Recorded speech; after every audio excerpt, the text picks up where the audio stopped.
ಚಿತ್ರದುರ್ಗ ಮೂಲದ ರೇಣುಕಾ ಸ್ವಾಮಿ ಎಂಬಾತನ ಕೊಲೆ ಆಗಿದೆ. ಈ ಕೊಲೆಗೂ ದರ್ಶನ್ ಅವ್ರಿಗೂ ಹೆಸರು ತಳಕಾಕೊಂಡಿದ್ದು ದರ್ಶನ್ ಅವರ ಬಂಧನ ಆಗಿದೆ. ಇಲ್ಲಿ ಒಂದು ಗೋಡನ್ ನಲ್ಲಿ ಅವರ ಮೇಲೆ ಹಲ್ಲೆ ಮಾಡಲಾಯಿತು, ರೇಣುಕಾ ಸ್ವಾಮಿ ಅಲ್ಲೇ ಮೃತಪಟ್ಟ ಅನ್ನುವಂತಹ ಚರ್ಚೆಗಳು ಸದ್ಯಕ್ಕೆ ಈಗ ಚಾಲ್ತಿಯಲ್ಲಿದೆ. ಹೀಗಾಗಿ ಗೋಡನ್ ಮಾಲೀಕರಾಗಿದ್ದ ದರ್ಶನ್ ಅವರ ಆಪ್ತರು ಕೂಡ, ಅದೇ ರೀತಿಯಾಗಿ ಉದ್ಯಮಿಗಳು, ಕನ್ನಡ ಹೋರಾಟಗಾರರಾಗಿರ್ತಕ್ಕಂಥ ಪಟ್ಟಣಗೆರೆ ಜಯಣ್ಣ ಅವರು ನಮ್ಮ ಜೊತೆ ಇದ್ದಾರೆ. ಸರ್ ನಮಸ್ತೆ. ಈ ಒಂದು ಈಗ ಸುದ್ದಿ ಕೇಳಿದ್ರಿ, ಅವರು ಗೋಡನ್ ನಲ್ಲಿ ಹತ್ಯೆ ಆಯಿತು ಅಥವಾ ಆತ ಕೊಲೆ ಆಯಿತು, ದರ್ಶನ್ ಅರೆಸ್ಟ್ ಆಗಿ, ಫಸ್ಟ್ ರಿಯಾಕ್ಷನ್ ಏನು ಕೊಡ್ತೀರಿ ಸರ್ ನೀವು? ನನಗೆ ಗೊತ್ತಾಗಿದೆ ಇವತ್ತಿನ ಬೆಳಿಗ್ಗೆ ಮಾಧ್ಯಮದಲ್ಲಿ ನೋಡಿದಾಗ ದರ್ಶನ್ ಅವರು ಅರೆಸ್ಟ್ ಆಗಿದ್ದಾರೆ ಅಂತ ಬಂತು. ನಮಗೊಂದು ಸ್ವಲ್ಪ ಕ್ಯೂರಿಯಾಸಿಟಿ ಆಯಿತು, ಏನಕ್ಕೆ ದರ್ಶನ್ ಅರೆಸ್ಟ್ ಆಗ್ತಾರೆ ಅಂತ. ಅಲ್ಲೇ ಕೂತ್ಕೊಂಡು ನೋಡ್ತಾ ಇದ್ದಾಗ ಒಂದೊಂದೇ ಬಂದಾದಾಗ ಈ ಮರ್ಡರ್ ಕೇಸ್ ಬಂತು. ಈ ಮರ್ಡರ್ ಕೇಸ್ ಬಂದಾದಾಗ ಈ ಸ್ವಾಮಿ ಯಾರು ನಮಗೆ ಇದೆಲ್ಲ ಗೊತ್ತಿಲ್ಲ. ಸೊ ಇದು ಇನ್ವಾಲ್ವ್ ಎಲ್ಲ ಇದೆಲ್ಲ ಆಗಾದ್ಮೇಲೆ ಗೊತ್ತಾದಮೇಲೆ ಇವರು ಈ ಕೇಸಲ್ಲಿ ಮರ್ಡರ್ ಮಾಡಿದ್ದಾರೆ, ಅವನಿಗೆ ಕರ್ಕೊಂಬಂದು ಏನೋ ಒಂದು ಮೆಸೇಜ್ ಮಾಡಿದ್ದ ಅನ್ನೋ ವಿಷಯಕ್ಕೋಸ್ಕರ ಅಂತೇಳಿ ಗೊತ್ತಾಯ್ತು ಅಷ್ಟೇ. ಸರ್ ಈಗ ಇಲ್ಲಿ ಯಾಕಂತ ಹೇಳಿದ್ರೆ ಈ ಗೋಡನ್ ನಲ್ಲೇ ಹತ್ಯೆ ಆಯಿತು ಅಂತ ಹೇಳಿ ಒಂದು ವಿಚಾರ ಬರ್ತಾ ಇದೆ. ಅದೇ ರೀತಿಯಾಗಿ ಇಲ್ಲಿ ಮತ್ತೊಬ್ರು ಅರೆಸ್ಟ್ ಆಗಿದ್ದಾರೆ, ವಿನಯ್ ಅಂತ ಹೇಳಿ, ಅವ್ರು ನಿಮ್ಮ ಅಕ್ಕನ ಮಗ ಅನ್ನೋಂಥ ವಿಚಾರ ಇದೆ. ಈ ವಿಚಾರಕ್ಕೆ ಸಂಬಂಧಪಟ್ಟಾಗ ಏನು ಹೇಳ್ತೀರಿ ಸರ್? ಈ ನಮ್ಮ ವಿನಯ್ ನಮ್ಮ ಅಕ್ಕನ ಮಗ, ನನ್ನ ತಂಗಿ ಮಗ. ಬಟ್ ಅವರೆಲ್ಲರೂ ಫ್ರೆಂಡ್ಸು, ದರ್ಶನ್ ಅವರೆಲ್ಲರೂ ಫ್ರೆಂಡ್ಸೇ. ಎಲ್ಲ ಕಡೆನೂ ಜೊತೆಲೇ ಇರ್ತಾರೆ, ಜೊತೆಲೇ ಹೋಗ್ತಾರೆ, ಜೊತೆಲಿ ಬರ್ತಾರೆ. ಪಿಕ್ಚರ್ಗಳಲ್ಲಿ ಇದ್ದಾರೆ, ಅವನು ಇದ್ದಾನೆ. ಅವ್ರು ಆಲ್ಮೋಸ್ಟ್ ಅವ್ನಿಗೆಲ್ಲರೂ ಆ್ಯಕ್ಟ್ರುಗಳೆಲ್ಲ ಸ್ನೇಹಿತರೆ. ಅವನು ಒಂದು ರೆಸ್ಟೋರೆಂಟ್ ನಡೆಸ್ತಾನೆ. ಸೊ ಅದ್ರ ಮುಖಾಂತರ ಚೆನ್ನಾಗಿದ್ದಾರೋ ಇಲ್ಲ ಅವ್ರ ಪರ್ಸ್ನಲ್ ಫ್ರೆಂಡ್ಶಿಪ್ಪಲ್ಲಿ ಎಲ್ಲರ ಜೊತೆಲೂ ಚೆನ್ನಾಗಿದ್ದಾನೆ. ಸರ್ ಈಗ ಮತ್ತೊಂದು ವಿಚಾರ, ಮೇಜರ್ ಆಗಿತ್ತು ವಿಚಾರ ಅಂತ ಹೇಳಿದ್ರೆ, ಆ ಗೋಡನ್ ಮಾಲೀಕರು ನೀವೇ ಅಂತ ಹೇಳಿ ಒಂದು ವಿಚಾರ ಹೊರಗೆ ಬರ್ತಾ ಇದೆ. ಹೀಗಾಗಿ ನೀವು ಈ ವಿಚಾರ ಸಂಬಂಧಪಟ್ಟಾಗೆ ಏನು ಹೇಳ್ತೀರಿ ಸರ್? ಈ ಜಾಗದ ಮಾಲೀಕ ನಾನೇ. 30 ವರ್ಷದಿಂದ ನಡೆಸ್ತಾ ಇದ್ದಾರೆ. 30 ವರ್ಷದಿಂದನೂ ಶೆಡ್ ಗೋಡ್, ಅದು ಸೀಸ್ ಗೋಡನ್ನು.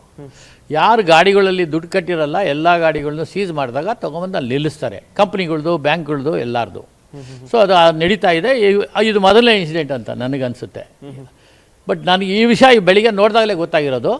ಬಟ್ ಇದರವರೆಗೂ ಯಾವುದೂ ಈ ಥರ ಇನ್ಸಿಡೆಂಟ್ ಏನೂ ಆಗಿರಲಿಲ್ಲ, ಯಾವುದೇ ಗಲಾಟೆ ಪಲಾಟೆ ಯಾವುದೂ ಆಗಿರಲಿಲ್ಲ. ಸರ್ ಅದು ಯಾರಿಗೆ ಬಾಡಿಗೆ ಕೊಟ್ಟಿದ್ರಿ ಸರ್? ಅದು ಕಿಶೋರ್ ಅನ್ನೋರಿಗೆ ಬಾಡಿಗೆ ಕೊಟ್ಟಿದ್ದೀನಿ. ಅವರೇ ನಡೆಸ್ತಾ ಇದ್ರು ಅದನ್ನೆಲ್ಲ? ಹೌದು. ನೀವು ಸರ್ ಹೋಗಿ ಬರೋದು ಅಲ್ಲಿಗೆಲ್ಲ ಆ ಥರದ್ದೇನಿತ್ತು ಸರ್? ನಾನು ಹೋದರೆ 1 ವರ್ಷಕ್ಕೊಂದ್ಸತಿ ಇಲ್ಲ 6 ತಿಂಗಳಿಗೊಂದ್ಸತಿ ಏನಕ್ಕಾನ ಹೋಗ್ತೀನಿ, ಬೇರೆ ಏನಂತೂ ಇಲ್ಲ. ಅಕ್ಕಪಕ್ಕ ಬೇರೆ ಜಾಗಗಳು ಇದ್ದಾವೆ ನನಗೆ ಅಲ್ಲೇ ಅಕ್ಕಪಕ್ಕ. ಆ ಜಾಗದಲ್ಲಿ ಕೆಲಸ ಬಂದಾಗ ನಾನು ಹೋಗಿ ಬರ್ತಿದ್ದೆ ಅಷ್ಟೇ. ಆ ಗೋಡನ್ ಒಳಗಡೆ ನಾನು ಹೋಗಿದ್ದೆ ಕಮ್ಮಿ. ಇಷ್ಟವರೆಗೂ 30 ವರ್ಷದಲ್ಲಿ ಒಂದು 4 ಸತಿ ಹೋಗಿರ್ಬೋದು. ಅಂದ್ರೆ ಈಗ ಆತನನ್ನ ರೇಣುಕಾ ಸ್ವಾಮಿಯನ್ನು ಇಲ್ಲಿ ಬೆಂಗಳೂರಿಗೆ ಕರ್ಸ್ಕೊಂಡಿದ್ರು, ಆ ಗೋಡನ್ ಅಲ್ಲಿ ಇಟ್ಕೊಂಡು ಅವನಿಗೆ ಹೊಡೆದ್ರು ಅಂತ ಹೇಳಿ ಒಂದು ವಿಚಾರ ಇದೆ ಸರ್. ಅದು ಹೌದು ಅನ್ಸುತ್ತೆ? ಏನು ಸರ್ ನೋಡಿದಾಗ? ನನಗೆ ಇದ್ರ ಬಗ್ಗೆ ಏನೂ ಗೊತ್ತಿಲ್ಲ. ರೇಣುಕಾ ಸ್ವಾಮಿ ಯಾರೂ ಗೊತ್ತಿಲ್ಲ, ಕರ್ಸ್ಕೊಂಡಿರೋ ವಿಷಯನೂ ಗೊತ್ತಿಲ್ಲ. ನೀವು ಟಿವಿ ಮಾಧ್ಯಮದಲ್ಲಿ ಏನು ತೋರಿಸ್ತಿದ್ದೀರ ಅದು ಮಾತ್ರ ಗೊತ್ತು ನನಗೆ ಸರ್. ಅದಕ್ಕೆ CCTV ಆ ಥರದ್ದೆಲ್ಲ ಏನು ಇದೆಯಾ ಸರ್? ಎಲ್ಲಾದರೂ ಒಂದು ಏನೂ ಮಾಡ್ಲಿಕ್ಕಾಗಲ್ಲ. ಅಲ್ಲಿ ಎಂಟ್ರೆನ್ಸ್ ಆಗಬೇಕಾದ್ರೂ CCTV ಇದೆ, ಆಚೆ ಬರಬೇಕಾದ್ರೂ CCTV ಇದೆ. ಎಲ್ಲ ವೆಹಿಕಲ್ಸ್ನು ಮಾನಿಟರ್ ಮಾಡೋಕ್ಕೋಸ್ಕರ CCTV ಹಾಕಿದ್ದಾರೆ. CCTV ಇದೆ ಸರ್. ಈಗ ದರ್ಶನ್ ಅವ್ರಿಗೂ ನಿಮ್ಗೂ ಒಡನಾಟ ಅದ್ರ ಹೇಳೋದಾದ್ರೆ ಹೆಂಗೆ ಸರ್? ವಿನಯ್ ಹೆಂಗಿರ್ತಿದ್ದ, ನೀವು ಹೇಗಿರ್ತಾ ಇದ್ರಿ? ದರ್ಶನ್ ನಾವೆಲ್ಲ ಚೆನ್ನಾಗೇ ಇದ್ದೀವಿ, ಒಳ್ಳೆ ಸ್ನೇಹಿತರೆ ನಾವು.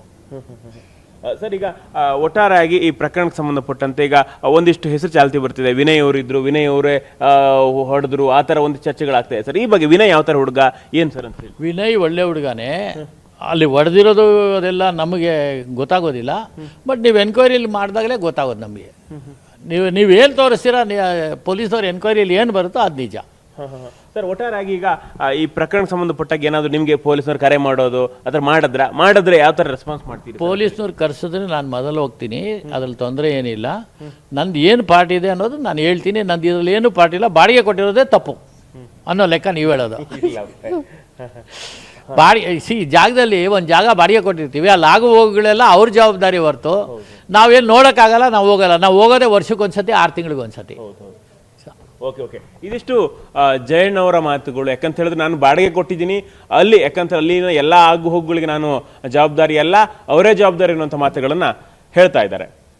ಕ್ಯಾಮ್ರಾಮನ್ ರಮೇಶ್ ಜೊತೆ ರೂಪೇಶ್ ಬೈಂದೂರು, ಪವರ್ ಟಿವಿ, ಬೆಂಗಳೂರು.